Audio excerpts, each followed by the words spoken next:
नमस्कार. गुरुच्या बातम्यांमध्ये मी तुमचं मनापासून स्वागत करतो. 45,000 घरकुलांचं स्वप्न आज प्रत्यक्षात साकार होणार आहे, अशी माहिती भाजपा जिल्हाध्यक्ष सुशील कदम यांनी नुकतीच पत्रकार परिषदेत माहिती. आज राज्याचे ग्रामविकास मंत्री नामदार जयकुमार गोरे यांच्या माध्यमातून सर्वसामान्य गावकऱ्यांना घरकुल योजनेचा लाभ मिळणार आहे.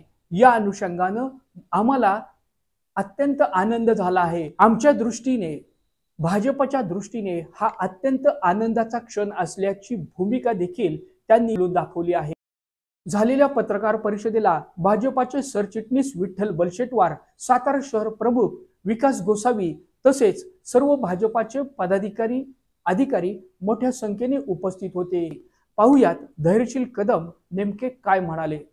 दादा, ग्रामविकास मंत्री माननीय जयाभाऊ यांच्या माध्यमातून पहिल्यांदाच इतक्या मोठ्या प्रमाणामध्ये घरकुल योजनेचा हा कार्यक्रम दिमागदार पद्धतीनं सातारा जिल्ह्यात होतोय. तुम्हाला जिल्ह्याचं प्रमुख असल्यामुळं हा खरं तर एक इतिहासच घडतोय असं तुम्हाला वाटतंय, किंवा याबद्दल नेमकी तुमची भूमिका काय? खरं हे आनंदाचाच विषय आहे. आमच्या गाव लेवलच्या भारतीय जनता पार्टीच्या कार्यकर्त्याचा हा अभिमानाचा क्षण आहे, आनंदाचा क्षण आहे. आणि म्हणून त्या गावामध्ये घरकुल मंजूर झालेत, त्या गावातील घरकुल मंजूर झालेल्या व्यक्तींना, गोरगरिबांना जाऊन भेटणं, त्याबद्दलच्या अडीअडचणी समजून घेणं, या ठिकाणी आमचा बूथ अध्यक्ष आणि प्रमुख नेता त्या ठिकाणी जाऊन प्रत्येकांना विचारपूस करतोय.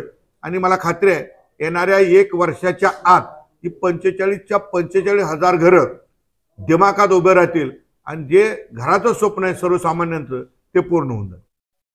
इतिहासामध्ये एका गावामध्ये 50 घरकुलं, 70 घरकुलं, 100 घरकुलं, 20 घरकुलं अशी मंजूर व्हायची ही पहिलीच वेळ आहे. आणि यासाठी ज्या लाभार्थ्यांना जमीन उपलब्ध नाही त्यांना जमीन खरेदीसाठी सुद्धा 1 लाख रुपयेपर्यंत अनुदान शासनानं डिक्लेअर केलेलं आहे. गावठाणमध्ये जागा असेल किंवा जिथं शासनाची जागा उपलब्ध असेल त्या ठिकाणी घरकुलला जागा द्यायची प्राथमिकता आहे.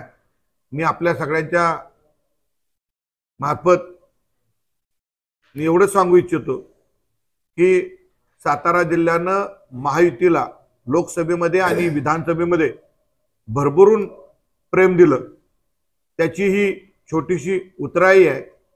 मी सातारा जिल्ह्यातल्या सर्व नागरिकांच्या वतीनं आदरणीय नरेंद्र मोदी साहेब, आदरणीय देवेंद्र फडणवीस साहेब, महाराष्ट्राचे दोन्ही उपमुख्यमंत्री आणि या खात्याचे ग्रामविकास मंत्री आदरणीय जयकुमार गोरे भाऊ यांचं मनापासून आभार मानतो.